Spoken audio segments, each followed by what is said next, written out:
Today, I will walk you through a strange and unforgettable comedy fantasy mystery film from 2009 titled Symbol. This story contains spoilers, so consider yourself warned as we dive into one of the most bizarre cinematic experiences ever created. A Japanese man wearing brightly colored pajamas wakes up inside a completely white room. There are no doors, no windows, and no visible ceiling, only endless blank walls that feel both sterile and unsettling. Confused and disoriented, he slowly approaches one of the walls, hoping to find some clue about where he is or how he got there. As he examines the surface more closely, he notices something disturbing protruding from the wall, a strange object shaped like a male body part. Hesitant at first, he pokes it cautiously, then finally presses its tip. Instantly, hundreds of giggling baby angels burst out from the floor and walls, appearing only for a few seconds before vanishing again. When they disappear, they leave behind identical protrusions covering nearly every surface of the room. This initial stage becomes known as the learning phase. Overwhelmed by fear, the man panics, sniffs the finger he used to touch the strange button, and begins screaming and crying for help. No one responds. Realizing he is completely alone, he gathers the courage to start pressing different buttons to understand how the room works. Each button releases a random object into the room. Some are harmless, like a toothbrush, while others are large and heavy, like a ceramic vase. When he presses the same button twice, he gets the same item again, allowing him to test the system. Repeated presses of one button create a massive pile of chopsticks, briefly amusing him before the situation turns painful. Curiosity leads him to press another button, which sends a small cart shooting out of the wall and smashing into his legs. Crying in pain, he presses yet another button for it to transform into a butt that releases gas directly into his face. Hours pass and the room fills with an absurd collection of random objects scattered everywhere. While throwing a ball in frustration, he accidentally hits a button that produces sushi. Overjoyed and starving, he eagerly eats it, only to realize there is no soy sauce. He begs his unseen captors, but receives no response. He presses buttons obsessively, piling sushi higher and higher until he finally gives up and eats it plain. The moment he finishes the last bite and angrily presses the button again, a bottle of soy sauce appears. Furious at the timing, he shoves it aside. Soon after, another button gifts him a pair of old-fashioned 3D glasses. When he puts them on, he sees a baby angel pointing directly at one of the buttons, giving him a moment of hope. That hope is quickly crushed. Pressing the indicated button triggers a countdown followed by a massive butt descending from above to humiliate him once again. Time drags on.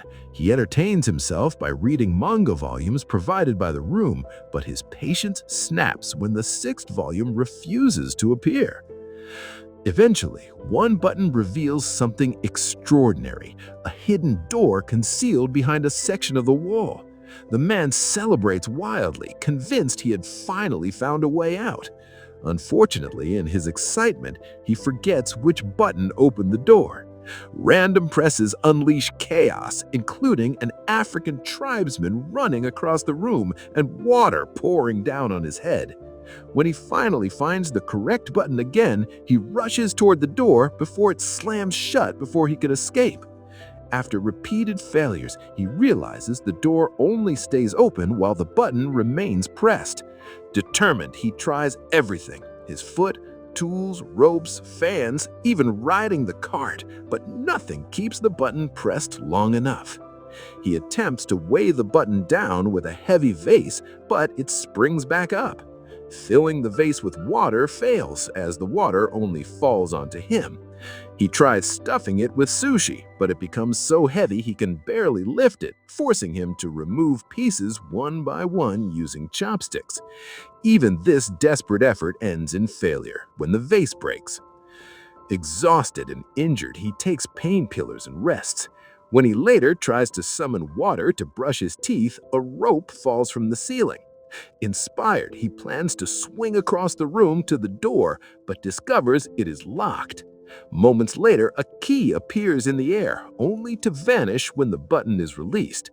Now he must keep both the door open and the key present at the same time. After several failed attempts and distractions, including dogs appearing from the wall, he marks the correct button with sushi. Using a combination of rope swinging and a plunger to push himself farther, he finally manages to grab the key and reach the door before it closes. Just as victory seems assured, he discovers a second lock requiring a three-digit code. In frustration, he accidentally releases the African tribesman again and notices three numbers painted on his forehead. Realizing the solution, the man repeats the exhausting process 3 times to enter each number. When the door finally opens, it jams halfway, trapping him in a narrow space. Broken and defeated, he collapses on the floor and cries, realizing he never appreciated the strange freedom and entertainment of the first room. Then he feels a breeze and discovers a fake wall panel, which he pushes open to escape. He runs through a dark, endless hallway for what feels like years, emerging older and faded into another white room. This time, adult angels appear instead of babies, leaving behind new Guttons. This phase is called practice, and the consequences of his actions now extend to the real world. The film cuts to Mexico, where a wrestler named Escargot-Man prepares for a crucial match, while his young son Antonio is bullied at school for believing in him. As the wrestling match unfolds, the man in the white room presses buttons, causing impossible events. Escargot-Man's neck extends, knocking out opponents, referees, and even the bell itself. Realizing the room has no ceiling, the man sees angels flying above. Instead of pressing buttons, he begins to climb them. Each movement triggers major events on Earth, from natural changes to historical milestones. As he climbs higher, his power grows, and so does his understanding. Eventually, he no longer needs the wall at all. Floating freely like the angels, he embraces his role, no longer acting randomly, but choosing humanity's fate deliberately.